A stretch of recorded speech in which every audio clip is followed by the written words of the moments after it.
Hi everyone, my name is Mary Ann Tripotto, and I am doing a presentation on the transferred employee case study that is in the book Leadership for Health Professionals by Ludlow and Stevens.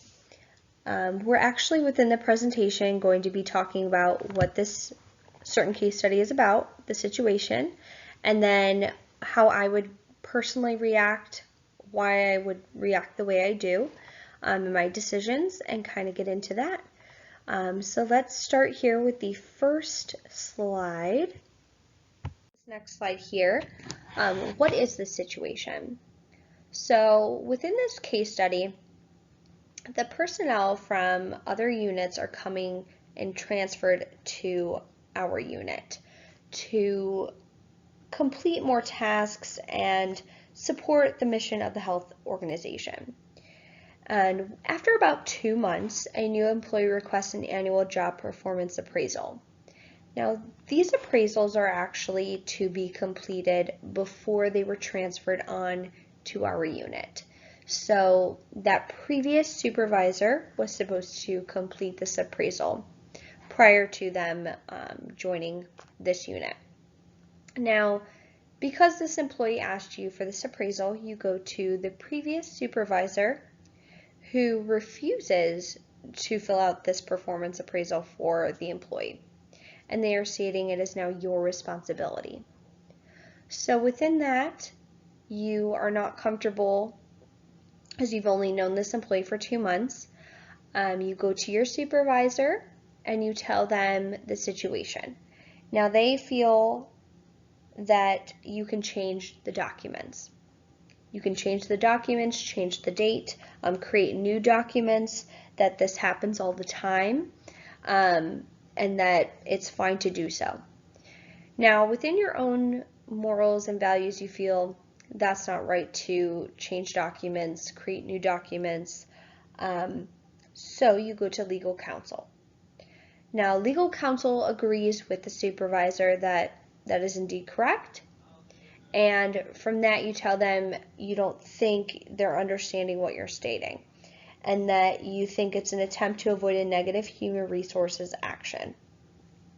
And the legal counsel then suggests that you go back to your supervisor if you are still feeling that you should not go ahead with, changing the documents, changing the date. So this is the situation, and now we'll get into what I would do and why. So what I would do is I'm not going to change documents. I'm not going to alter documents. I'm not going to change dates. And I'm not going to create new documents that are not correct. And within that, I'm going to confront my supervisor. I'm going to confront my supervisor after I've already went to legal counsel. I've had time to reflect, and I'm going to confront them about my decision. And I'm going to explain my hesitation. I'm going to explain my hesitation for not wanting to change and alter and mess with documents for the employee. And now we'll get into why I would not do this. Why I would not alter or change anything. Ethically, to me, it is not right.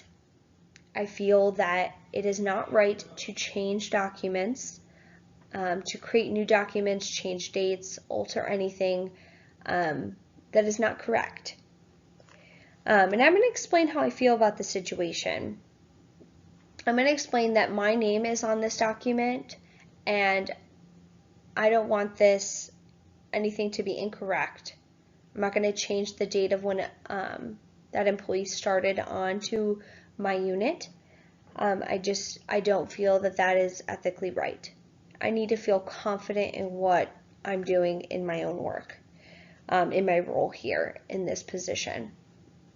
So I'm going to explain all of this to my supervisor after I confront them. And now we'll get into what is next.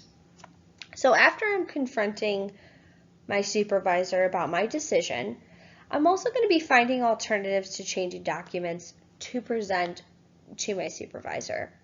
I'm going to want to compromise on not changing the documents. What are other ways we can do this appraisal for this employee without altering anything.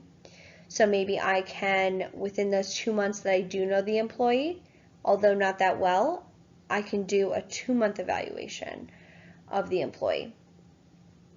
My supervisor may not agree, which may certainly happen in this instance.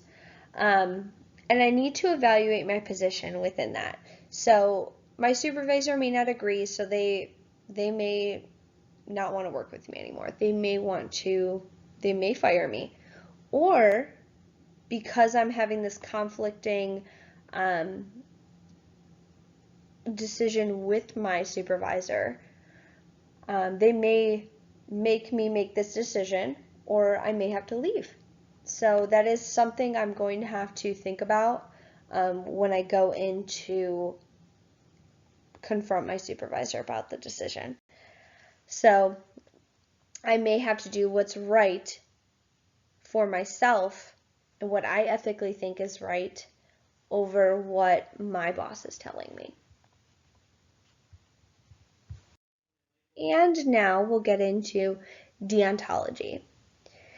Deontology is the framework that I think best supports my decision. And deontology is an ethical framework where actions are judged right or wrong based on one's own values. And what that means is that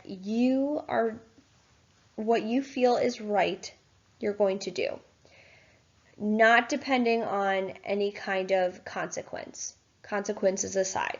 You're going to do what's right for your own values. And in this instance, I feel that's what I would be doing.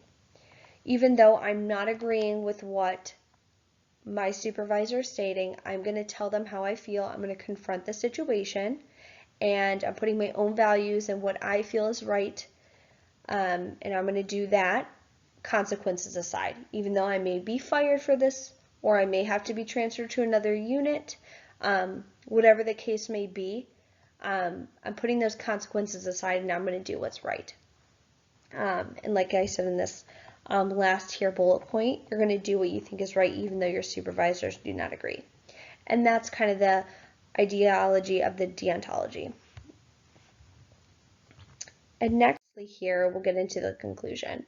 So within this whole case study, you can see that there are alternatives within this whole case study. You could just change the documents, create new ones, put different dates on them, and do all of that. Or you could do what I'm going to do, not change the documents, because you feel that that's ethically wrong to do so. And you're going to speak up for what you feel is right. And I think that when you are in a workplace, you do need to speak up. You need to be able to state how you feel. You need to be confident in your decisions and what you're doing. So with this document and your name being attached to it, you should be able to go to your supervisor and tell them this. And then so you may have to make decisions. You may have to leave. You may get fired. Or you may come to a compromise. So there's lots of situations that this could end up in. And you need to take those all into consideration as you're going in, as you're speaking up for what you believe in. And yeah. So within this case study here, these here are my references. I did use the Leadership for Health Professionals, Theory, Skills, and Applications, 3rd edition, by Ludlow and Stevens. Feel free to actually read through this specific case study on the transferred employee and kind of go through and see what you would do, how you would react. It's interesting, and it is a difficult situation, and it's a difficult decision to make. But as you can see, sticking to what you feel is ethically right is what I would do. But reading through, you may feel a different way. So thank you everyone for your time. I appreciate it. Thank you.